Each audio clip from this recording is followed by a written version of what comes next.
is Miss Francesca Reicherter from Inspiring My Generation Corporation, and Miss Stephanie Jaffe, Plastic Preemption Laws.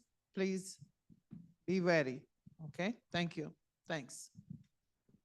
5 days from now, December 24th, will be 6 years since my first suicide attempt. At 20 years old, I became a statistic, just one of over 1 million people who attempted to end their lives that year.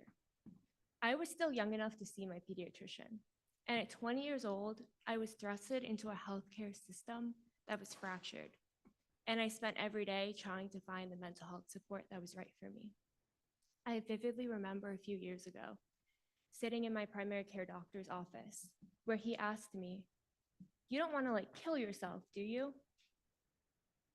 So many people can't access mental health care, so they go to their primary care doctor for mental health services.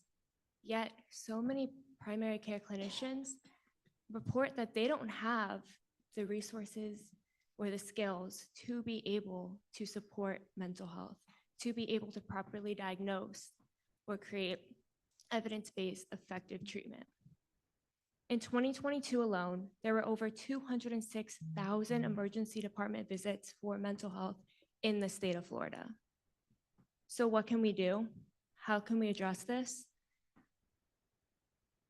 I ask that you support the Commission on Mental Health and Substance Use Disorders Recommendation 16.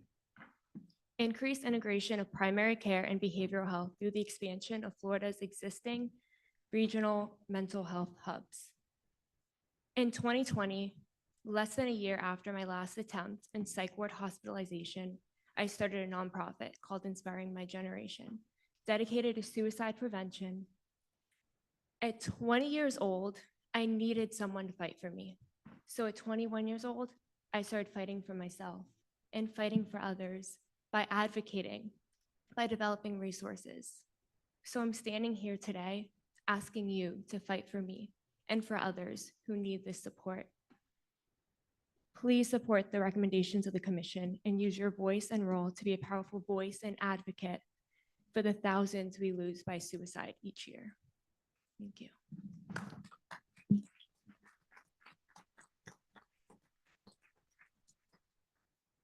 Thank you so much for your courage. Thank you for being here to talk to us this morning. It takes strength and your willingness to fight so others can benefit from your work as well is commendable. So thank you. And I promise to you, I'm speaking on behalf of the entire delegation. I promise you, we will continue to fight for what is right. Because even if your primary care physician says you can't get an appointment, let alone to be referred to somewhere else. So we appreciate you being here, and we will continue to do just that. Thank you. Anyone else? Yes. Senator Sherry, Madam Chair. go ahead. So first of all, let me just say I'm a primary care provider, and this is one of the issues that we have in primary care is getting those referrals done to places that do administer mental health and therapy and services. Second thing is restrictions on prescribing mental health support medications like antidepressants, like antipsychotics, like medications that are needed when people are experiencing severe mood swings and depression episodes. I'm there with you. And I just wanted to say it's a brave thing to come and stand before a body of people and talk about such a personal experience. And from the perspective of a healthcare provider, I just want to say, I hear you. I think we hear you, and we're here to support you. Thank you. Thank you. Representative Honchowski. Thank you, Chair Woodson. Francesca, you and I know each other a very long time, and to say that I'm incredibly proud of you would be an understatement. You have been active in this space, so open about your own experience, and I really appreciate all the work you're doing. Thank you for mentioning the Commission on Mental Health and Substance Use Disorder. It's probably one of my most favorite things that I will probably ever do in my lifetime. And Senator Rusan and I have gone through the 30 recommendations that the commission made, and we're already working with Senate staff and House committee staff to make sure that we are getting legislation to help push those recommendations forward. If there is ever anything any of us can do to support you and the work you're doing, you let us know. And thank you for being an example of destigmatizing mental health. Thank you so much. Thank you. And Francesca, I just want to add, I really appreciate you being here today as a person who has substance use disorder disease and in recovery for 35 years.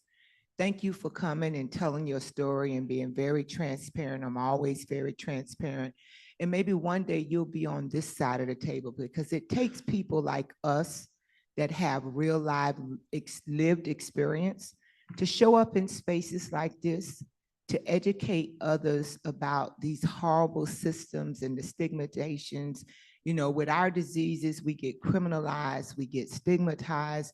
People don't really understand it. They think that we could just blink our eyes and make things happen. So I just really appreciate you in your youth. When I was your age, you would never get me to come into a group and do what you're doing today.